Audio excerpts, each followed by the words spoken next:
अस्सलामुअलैकुम दोस्तों, आज मैं आपको नमाज़ कबूल होने की ऐसी निशानी बताने जा रहा हूँ जिनको सुनकर आप हैरान हो जाएंगे, क्योंकि आपको वो निशानी दिखती है लेकिन आप लोग उसे नज़रअंदाज कर देते हैं। तो वो निशानी क्या है और कहाँ दिखती है ये बताऊँगा, बस आप वीडियो को पूरा देखिएगा। दोस्तों, हम लोग नमाज़ पढ़ते हैं लेकिन ये कैसे मालूम होगा कि हमारी नमाज़ कबूल हो रही है या नहीं हो रही है? क्योंकि नमाज़ पढ़ना बड़ी बात नहीं है, बल्कि हमारी नमाज़ अल्लाह सुब्हानहू व तआला कबूल कर ले ये बड़ी बात है। तो अब हमें ये कैसे मालूम होगा कि जो नमाज़ पढ़ रहे हैं वो हमारी नमाज़ को कबूल हुई या नहीं हुई? एक बहुत ही अहम फार्मूला मैं आपको बताता हूँ। अगर यह निशानी आपके अंदर पाई जाए तो आप समझ लीजिए कि आपकी नमाज़ कबूल हो रही है। वो कौन सी निशानी है आप उसको समझ लीजिए कि जब कोई बंदा नमाज़ पढ़ता है और उसने मसलन फ़जर की नमाज़ पढ़ी, फिर उसके बाद उसने ज़ोहर की नमाज़ अदा कर ली, तो ये ज़ोहर की नमाज़ उसका पढ़ना इस बात की निशानी है कि उसकी फ़जर की नमाज़ अल्लाह सुब्हानहू व तआला ने कबूल फ़रमा ली। क्योंकि आपके दरवाज़े के सामने से न जाने कितने लोग गुज़रते होंगे, लेकिन कुछ ऐसे ख़ास लोग होते होंगे जिन्हें आप बुलाते होंगे, कहते होंगे कि भाई आओ, घर में आओ, बैठो, चाय पी लो। कुछ ऐसे लोग होते होंगे जिन्हें आप खाना भी खिलाते होंगे या ज़बरदस्ती बैठाते होंगे, खा लो मेरे साथ, ये सब करते होंगे। दोस्तों, तो अल्लाह सुब्हानहू व तआला जिनसे मोहब्बत करता है उनको अपने आगे बार बार आने की तौफीक अता फरमाता है।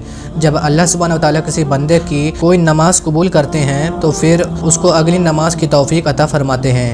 एग्ज़ाम्पल के तौर पे आपने किसी से कोई काम करवाया कि भाई हमारे यहाँ फ़ला फ़ला काम होना है, किसी मज़दूर को बुलाया या मिस्त्री को बुलाया है, तो वो एक दिन आया और अगर उसने अच्छा काम नहीं किया तो आप अगले दिन उसी को बुलाते हैं या फिर दूसरा तलाश करते हैं। जाहिर सी बात है, आप कहोगे कि ये काम ठीक नहीं कर रहा है, इसे हटाओ, इसका पत्ता साफ़ करो, हमें दूसरे को बुलाना है। और अगर उसने सही काम किया, आपने उसके काम को कबूल कर लिया कि हाँ यार ये काम अच्छा कर रहा है, तो आप फिर उसे बुलाओगे, उसे ये भी कहोगे यार भाई चलो यार हमारे घर चाय पी लेना। ऐसा क्यों?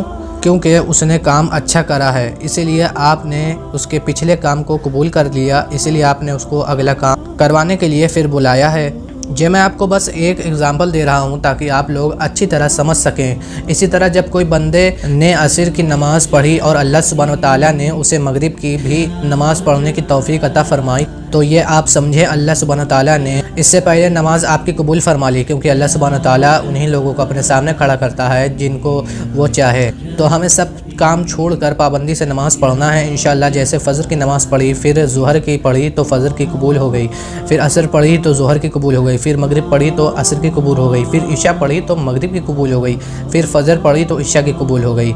तो ये थी नमाज़ कबूल होने की निशानियाँ जो मैंने आपको बता दी हैं। दोस्तों, आज की ये वीडियो पसंद आई है तो वीडियो को लाइक ज़रूर करिएगा और हमारे वे फॉर जन्नत चैनल को सब्सक्राइब करके बेल नोटिफिकेशन ऑन पर कर लिएगा। हम मिलते हैं फिर एक नई वीडियो के साथ। अल्लाह हाफिज़।